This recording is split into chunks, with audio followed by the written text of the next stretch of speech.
Bwana Yesu asifiwe, tumsifu Yesu Kristo. Milele amina.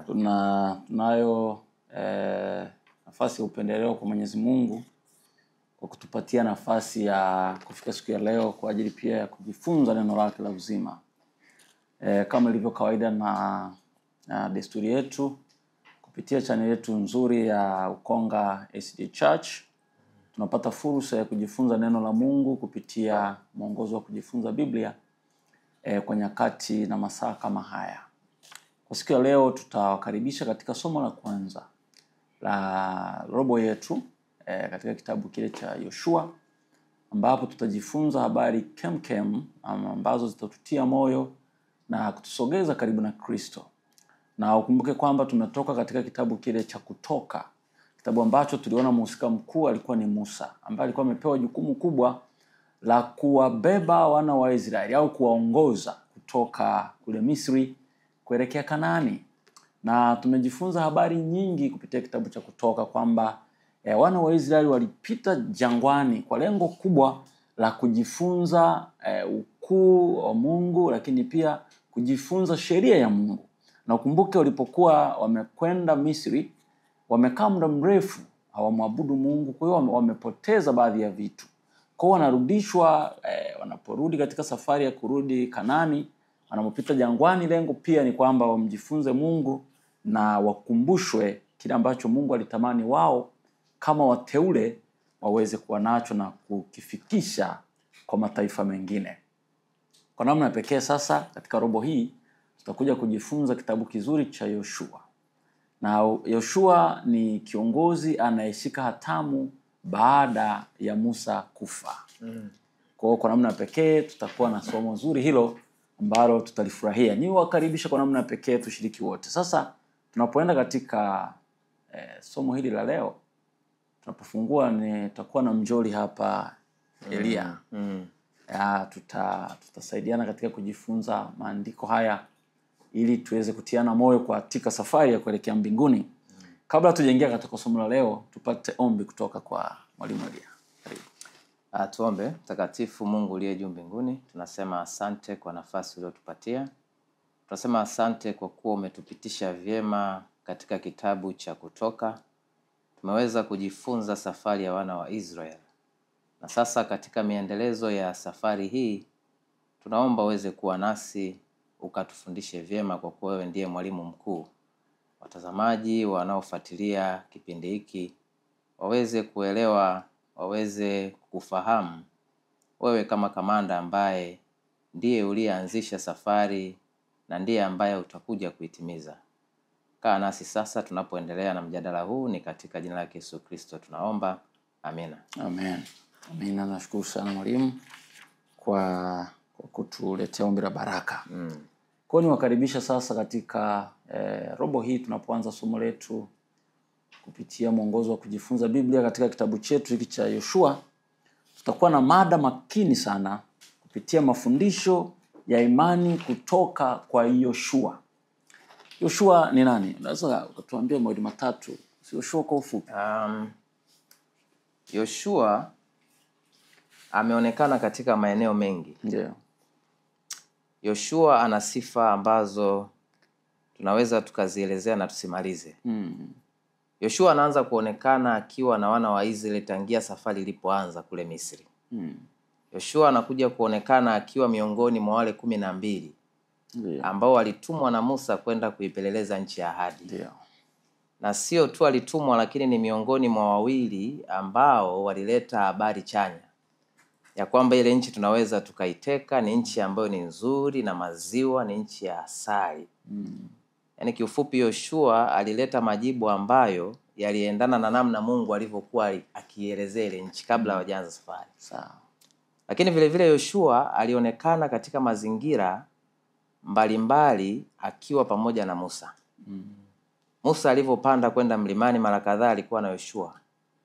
Lakini hata katika lile hekalu ambalo lilijengwa pamoja na katikati ya wana wa Israeli, na baadaye likatolewa likapelekwa nje, Mungu alivyotoa maelekezo aweze kuwa nao, aweze kutembea nao. Yoshua kwa namna mbalimbali alionekana akiwa pia yupo ndani ya lile hekalu. Kwa hiyo baadaye pia tunakuja tunamwona Yoshua akiwa anaachiwa kijiti, kwamba safari ya Musa inafika ukomo, lakini Yoshua anaonekana kama ambaye anastahili kuchukua majukumu ya kuwaongoza wana wa Israeli kuendelea na safari. Sawa, nashukuru sana. Kwa hiyo Joshua amechukua kijiti kutoka kwa Musa ili kuwafikisha wana wa Israeli katika nchi ya ahadi. Na Musa alipochukua kijiti mwanzoni alipewa jukumu la kuhakikisha wana wa Israeli wanafanya nini? Wanafika. Lakini kuna makosa ya kibinadamu yanafanyika. Musa anaishia jangwani na anapokufa Yoshua anafanya nini? Anachukua kijiti. Na kwa hiyo Yoshua tunaweza tukasema kwa ufupi ni kwamba Yoshua anashikilia mpito kutoka kwenye uongozi wa Musa, kutoka pale walipokuwa wameishia Musa, na sasa ujue wameshakaa miaka 40 na Yoshua anapochukua anawatoa hapo walipochukua kutoka na anawafikisha wapi? Kanaani. Kwa hiyo Yoshua mwisho wake unaishia amefanikiwa kuwafikisha wana wa Israeli wapi? Kanaani. Na kitu ambacho tunaweza tukajifunza kwamba na wakati tunapopata fursa ya kufanya kazi na kiongozi, yani kwamba tumepewa jukumu la kukaa chini ya mtu, kipindi anatenda yapaswa tujifunze na tutazame kwa makini, kwa sababu wakati wowote unaweza kaachiwa kijiti. Au unasemaje? Hasa kwa vijana, sisi vijana ambao tuko tunatazama viongozi kanisani, mtu ni wazee wa kanisa, sisi tunapokuwa vijana tunaelekezwa, tunatakiwa, nafikiri Yoshua anatupatia somo zuri sana sisi. Swala ambalo tunaliona hapa jingine ambalo tunapaswa kujifunza, kwanza tunaanza katika uongozi ambao upo, uongozi wa Musa. Kabla ya kuja kwa Yoshua, ina maana uongozi wa Musa ulitengeneza mazingira ya Yoshua kuweza kufundishika. Hilo ni la kwanza. Ndio. Na hilo linatuletea picha katika uhalisia wa maisha yetu, katika makanisa ambayo tunaishi, lakini katika swala la uongozi, muktadha mpana wa uongozi. Kwamba ni mara ngapi wewe Sabato kama kiongozi, kwa mfano wewe ni meneja, na unajua kabisa ya kwamba nafasi yako hiyo ya umeneja inakaribia kukoma. Una ule moyo wa kujitoa kumfundisha wa chini yako, ukiwa unajua anakuja kula mshahara wako. Hilo ni swala ambalo unaweza kujiuliza ukaona kwa upana huo, kwamba Musa anaamua kumwelekeza Yoshua, kwa sababu Musa alivyoambiwa hata ingia ilibaki kwake kama siri. Lakini kwa moyo aliokuwa nao akaendeleza jitihada za kumfanya Yoshua aweze kufaa, aweze kufiti katika viatu vyake. Ndio. Sasa ni mara ngapi viongozi wana hiyo kariba? Ni mara ngapi viongozi wanajitolea kuwafundisha hawa wa chini, na pale wanapojua kabisa ya kwamba hawataendelea na huo uongozi, kwamba hawa wa chini ndio ambao watakuja kushika hiyo nafasi. Hilo la kwanza. Lakini swala la pili, swala la pili, uongozi unaweza ukawa ni uongozi mzuri unaotamani vijana pia waweze kuhusishwa. Lakini swali linakuja, hawa vijana wako tayari? Yoshua alikuwa tayari. Hata kabla ya kuwa kiongozi alionekana mara kadhaa akiwa pamoja na Musa. Hata walivyoenda wale wazee, walivyopanda mlimani pamoja na watu 70 kwenda kuingia katika mikataba ambayo tunaweza tukaisema kwa kipindi cha sasa, Yoshua pia alikuwepo. Vijana wako involved kipindi gani? Je, wanahusika hata kipindi ambacho hawana majukumu? Kwa sababu kipindi kile alipokuwa anajitolea Yoshua, pengine ndipo alipoonekana. Kwa hiyo ni swali jingine ambalo linakuja kwamba pia vijana nafasi inapotokea wanatakiwa pia wawe tayari. Sio tu kutoa mfano wa Yoshua kwamba Yoshua aliachiwa taifa akiwa kijana. Hapana. Yoshua sifa zake zinaonyesha tangia mwanzo alikuwa anajituma. Alikuwa yupo karibu na hekalu na kadhalika. Nashukuru sana. Yoshua mwana wa Nuni. Kwa hiyo na Musa umeongea kitu fulani hapo. Kumbukumbu la Torati 33.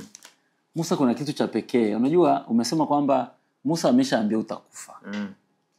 Lakini ukisoma Kumbukumbu la Torati 33 fungu la kwanza pale kidogo kuna kitu hapo unaweza kutupa nguvu. Nasema hii ndio baraka ya Musa. Huyo mtu wa Mungu aliyowabarikia wana wa Israeli kabla ya kufa kwake. Yaani mtu ameshapewa tangazo kwamba hutafika. Na unajua Musa anajua kabisa hii Mungu ameniambia, sio kwamba anatania. Ni amemaanisha. Unaona? Na anapomwambia Musa haweki kinyongo kwa taifa hili. Na unajua kinacholeta kikwazo cha Musa mpaka kufikia hatua hii ni kwa sababu ya wana wa Israeli. Walikuwa na shingo ngumu. Na hata Yoshua, na maana Musa anamuasa Yoshua, anamwambia uwe hodari na moyo wa ushujaa. Anajua hizi njemba, matatizo, anajua shida ambazo wanazo.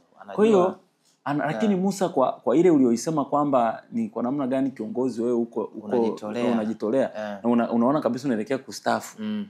Unaonyesha ushirikiano wa wazi kwa huyo ambao umeambiwa bwana huyu ndo atakuja kuendelea. Au unapiga chenga kile ukiambiwa bwana mzee sasa njoo kabidhi. Mwelekeze kushika spana unapita kushoto. Piga kushoto. Sasa Musa ametuonyesha kweli kwamba ni kwa nini alionekana ni kiongozi ambaye hatawahi kutokea. Jambo jingine tunatakiwa tujifunze kitu kimoja kwamba kazi ya Mungu, mission ya Mungu ulimwenguni inaweza ikafanywa na watu wengi. Ndio. Hao watu wanaweza wakapita lakini mission ya Mungu ikabaki pale pale. Tunamwona Musa anapita lakini bado mpango wa Mungu wa kuwabariki wana wa Israeli, kuwapatia nchi ya ahadi unaendelea. Kwa hiyo hata wewe ukiangalia aliyekubatiza kuingia kanisani labda ni marehemu tayari, lakini kazi ya Mungu bado inaendelea. Kwa hiyo hawa viongozi pia wanatakiwa wajifunze kwamba sawa watakaa kwenye madaraka, lakini wajue kuna namna lazima warithishe wengine, kwa sababu kazi ya Mungu itaendelea na wao watakufa, watalala. Kwa hiyo ndicho tunachojifunza kwamba kazi hii ya Mungu ni endelevu. Kwa hiyo pale ambapo unakuwa una fursa umekaa ambapo unaweza ukarithisha majukumu. Haya majukumu sio ya milele, yani yanapita, lakini kazi ya Mungu bado itaendelea. Basi tunashukuru sana. Ulikuwa ni utangulizi angalau kuona namna ambavyo Yoshua alichukua kijiti kutoka kwa Musa na sasa amepewa na ameambiwa awe na moyo wa ushujaa. Basi tunaendelea sasa katika somo la kwanza ambalo linasema mbinu kwa ajili ya mafanikio. Nafikiri Yoshua ameingia na uongozi wake unatarajiwa kuwa na mafanikio. Na mafanikio ya kwanza ameshapewa siri. Musa ameshamuasa. Amemwambia bwana Yoshua, ukitaka kufanikiwa jambo la kwanza uwe na moyo wa nini? Wa ushujaa. Uwe hodari. Ameshampatia ni njia moja ya mafanikio. Lakini pia mbinu ya kufanikiwa, kabla tujasoma fungu la kukariri, kuna mambo kadhaa hapa, lakini hebu tuingie katika fungu la kukariri ili kidogo unaweza ukasema kitu pale. Tulisoma katika Yoshua 1:7. Yoshua 1:7 inasema uwe hodari tu na ushujaa mwingi. Uangalie kutenda sawasawa na sheria yote aliyokuamuru Musa mtumishi wangu. Ndio. Usiache kwenda mkono wa kuume au wa kushoto. Ndio. Upate kufanikiwa sana kila uendako. Musa anamuhusia Yoshua. Anamwambia uwe hodari tu na ushujaa mwingi. Ina maana Musa ana uzoefu. Ana uzoefu wa kutosha. Kwanza anajua Yoshua anapoelekea atakabiliana na vita. Lakini acha vita ya nje. Kuna ya wana wa Israeli, kwa sababu anawajua kwanza walikuwa na shingo ngumu sana. Kwa hiyo anamwambia awe hodari, lakini awe na nini? Na ushujaa mwingi. Lakini anamwambia waangalie kutenda sawasawa na sheria yote aliyokuamuru nani? Aliyokuamuru Musa mtumishi wako. Kwa hiyo haya maneno kumbe ni ya Mungu moja kwa moja. Anamwambia nani? Yoshua. Uhodari, ngoja nichangie kidogo hapo mkuu. Mafanikio, chambua tu ili fungu elekezi. Mafanikio ambayo tunaongelea yote yapo katika ili fungu. Ndio. Hapa anataja baadhi ya vitu ambavyo vinatofautiana. Hodari ikiwa namba 1, shujaa ikiwa namba 2, namba 3 ikiwa kufuata sheria yote aliyokuamuru Musa mtumishi wangu. Sawa sawa. Na anaelezea katika hiyo, anaendelea nasema usiache kwenda mkono wa kuume au wa kushoto, upate kufanikiwa sana kila uendako. Kwa hiyo kuna swala la kuwa hodari, kuna swala la kuwa shujaa, na kuna swala la kushika sheria. Hayo ni mambo matatu ambayo alivyoelekezwa akiyafanya hayo ina maana mafanikio yatakuwa sehemu ya njia yake hiyo anayoiendea. Ina maana akienda kinyume na hayo matatu, hakuna mafanikio. Kwa ufupi ndivyo ilivyokaa. Kwa hiyo namna gani alivyoambiwa kwamba awe shujaa na namna alivyoambiwa awe hodari ni kutokana na mazingira ambayo Musa alikuwa amepitia. Na kwa kuwa alikuwa amepitia hayo yote, Musa alikuwa ametengeneza njia ambayo, yani ametengeneza reference. Hapa anavyoambiwa ufuate yale yote ambayo Musa alikuamuru, na maana huyu mtu alikuwa ameshafundishwa. Ameshakaa na Musa, amefundishwa. Kwa hiyo ina maana anayo elimu. Hapa anaambiwa tu comply, kwamba sasa wewe enenda kwa yale ambayo umesha. Kwa maana hiyo huyu ni Musa mpya. Huyu ni Musa mpya. Ina maana ya kwamba alikuwa enende kulingana na namna alivyofundishwa na Musa. Anatenda kile ambacho kwanza Musa alichotenda, na amechukua kijiti kwa ajili ya kufanikisha kile. Ya hebu soma Yoshua 1:9. Kuna jambo la msingi hapo Bwana linasema katika Yoshua 1:9. Karibu. Je, si mimi niliyekuamuru? Uwe hodari na moyo wa ushujaa. Usiogope wala usifadhaike, kwa kuwa Bwana Mungu wako yu pamoja nawe kila uendako. Ndio. Hiyo ahadi anapewa Yoshua. Lakini pia Musa aliwahi kuambiwa, kwa sababu wote kazi waliopewa ni moja. Musa ameishia hapa, Yoshua anatakiwa kufanya kile ambacho Musa alifanya nini? Alikifanya na aliishia. Kwa hiyo kwa maana hiyo ina maana wanafanana. Huyu ni kama Musa mwingine amekuja kwa ajili ya kufanya nini? Ya kutimiza kazi ambayo ilikuwa imeshaanzishwa. Jambo jingine hapa kwa nini Mungu anajaribu kusisitiza kuwa hodari, hodari, kuwa shujaa. Nchi ya Kanaani ilikuwa nchi ya mchezo.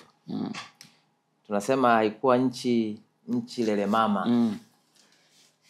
Wafafanuzi wengi ambao wamejaribu kufafanua hii nchi ya Kanaani, wanasema hata Misri, Farao na majeshi yake yote, Farao yeye aliyekuwa anajiita Mungu, alikuwa hawezi kukanyaga katika nchi za Kanaani kivita. Ndio. Kwa maana ni nchi ambazo zilikuwa tayari zina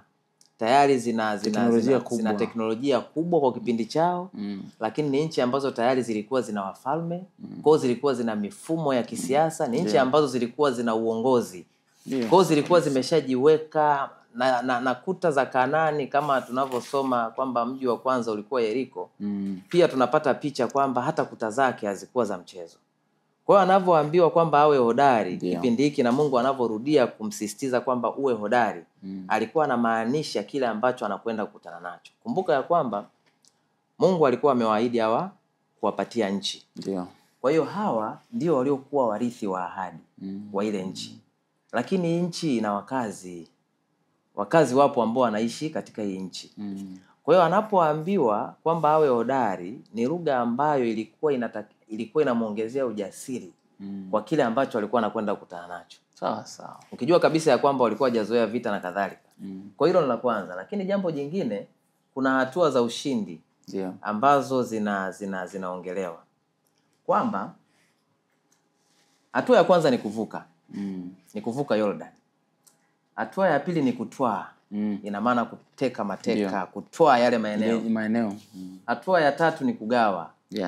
Na hatua ya 4 ni kutawanya. Sasa changamoto inakuja, hizi ni hatua ambazo walikuwa wamepewa kipindi kile wanaingia watakao yafanya.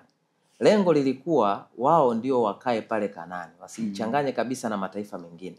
Kwa hiyo Kanaani ilikuwa iwe sehemu kama kitovu cha uinjilisti, kwamba wangezaliana pale na uinjilisti na injili ingeenea duniani kote.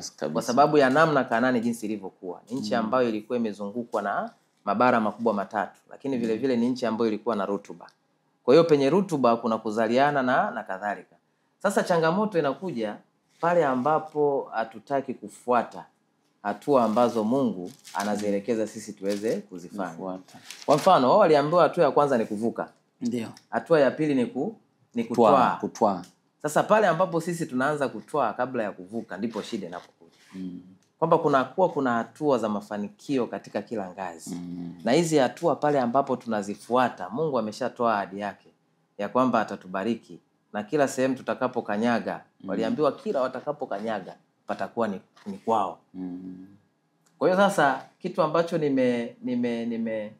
nimekipata hapo, hatua za ushindi na namna ambavyo Mungu alikuwa anarudia hilo neno kuwa hodari ni kutokana na mazingira ambayo Yoshua alikuwa amepewa tu uongozi, lakini alikuwa anakwenda kupambana na ambao Musa pia hakupambana nao. Asante sana. Lakini jambo lingine Mungu kuonyesha kumtia moyo sana Yoshua ni hali ya kumuonyesha kwamba hii kazi sio yako. Na kuhakikishia kwamba nitakuwa pamoja na wewe. Na ndio maana namwambia mtakapofanikiwa miguu yenu, nyayo za miguu yenu kukanyaga ile ardhi, nimewapa. Kila mtakapokanyaga. Lakini pia neno hili la kuwa hodari, kuna neno namwambia kuwa hodari sana ni kwamba sawa pale ambapo itabidi mpigane. Lazima upambane. Lazima uwe hodari, lazima uwe shujaa. Lakini vile vile neno la kuwa hodari linamaanisha katika neno langu, sababu pale anamwambia usiende mkono wa kushoto wala wa nini? Wa kulia. Ina maana usimame. Kwa hiyo anapoambiwa uwe hodari ni kwamba hata katika kusimamia sheria. Usije ukatazama sijui labda hili huyu ukafanya hivi natakiwa kufanyiwa hukumu fulani ukalegea. Simamia neno langu na torati yangu. Kwa kuwa hodari kuna maanisha atapotakiwa kupigana itabidi apigane. Atapotakiwa kusimamia sheria ya Mungu itabidi afanye nini? Asimame. Ni mara ngapi viongozi wetu sasa ambao tunawafahamu na hata wale kwa namna moja au nyingine hatuwafahamu wanasimama kutetea lile ambalo ni jema.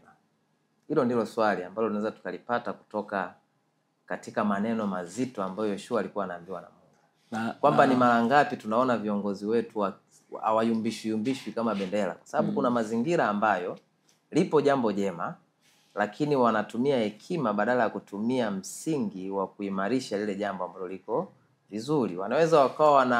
Viongozi wanaweza wakawa wanapalilia mambo ambayo wao wanadhani kwa upande wao yako vizuri, lakini kumbe wanaharibu kile ambacho ni chema kinachotakiwa kupaliliwa kiweze kukua. Hiyo kwa sababu tulishajifunza kwenye habari za Kutoka.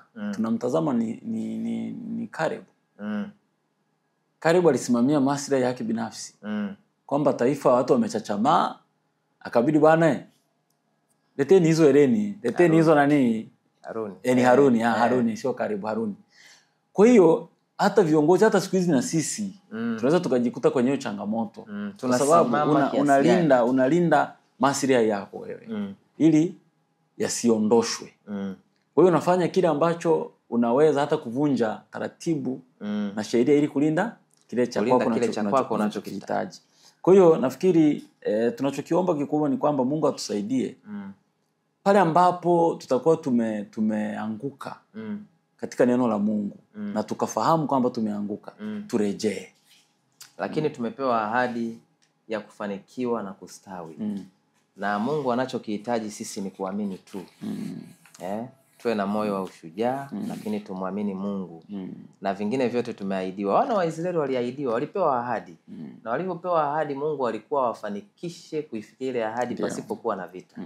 Tunaona mambo yalivyoenda vibaya wakati fulani, wakaanguka, wakarudia miungu na kadhalika. Ndipo walipoingizwa sasa katika namna ya kuhusishwa na wao ili Mungu aweze kurudisha attention yao. Waweze kukumbuka kwamba Mungu ndiye aliyetupatia hii nchi na ndiye atakayetupigania. Kwa hiyo mimi nachokiona kwamba kinaleta mvuto zaidi ambacho tunapaswa tukiangalia katika mtazamo chanya kwamba tumepewa ahadi ya kufanikiwa na kustawi. Hiyo ni ahadi tuliyopewa kwamba tutakapokanyaga tutafanikiwa. Basi tunapoelekea misho tulikuwa tunajifunza habari nzuri za mbinu kwa ajili ya mafanikio. Jambo lingine ambalo tunaweza tukaondoka nalo ni kwamba ili tuweze kufanikiwa kama Yoshua lazima kusikia ushauri. Ushauri mwema na kufanyia kazi. Yoshua aliambiwa uwe hodari. Huo ni ushauri mwema. Usiogope, ushauri mwema. Lakini jambo lingine ni kushirikiana na wengine. Ili tuweze kufanikiwa lazima tujiweke katika hali ya kushirikiana na wengine. Hapo tutaweza kufanikiwa. Lakini tunapaswa kuwa hodari. Usiogope tu jambo dogo kiongozi, watu wanahoja, wewe tumia neno la Mungu katika kusimamia kazi ya Mungu. Kama Yoshua alivyoambiwa asienda nje ya nini? Ya Torati. Nje ya Torati. Basi kwa namna pekee, ndugu watazamaji wetu na wasikilizaji, tumekuwa na wakati mwema katika dakika hizi chache. Unaweza ukapata wakati mzuri, ukapata mwongozo wa Biblia, ukapata wakati mzuri wa kujifunza neno la Mungu na utabarikiwa. Niwakaribisha katika somo lingine lijalo zuri katika juma lijalo. Tushirikiane kwa ajili ya kumjifunza Mungu wetu na kupata uimara zaidi kupitia neno lake. Tunapoelekea mwisho, hebu tupate ombi tunapofunga. Asante Mungu wa mbinguni kwa upendo wako.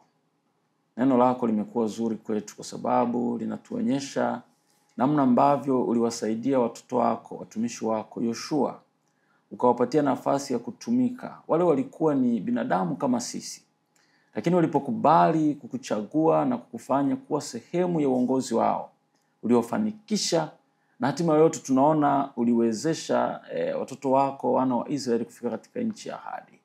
Hebu Bwana katusaidie, maana na sisi tunasafiri, tupo jangwani, tunapitia changamoto zile zile walizopitia wana wa Israeli.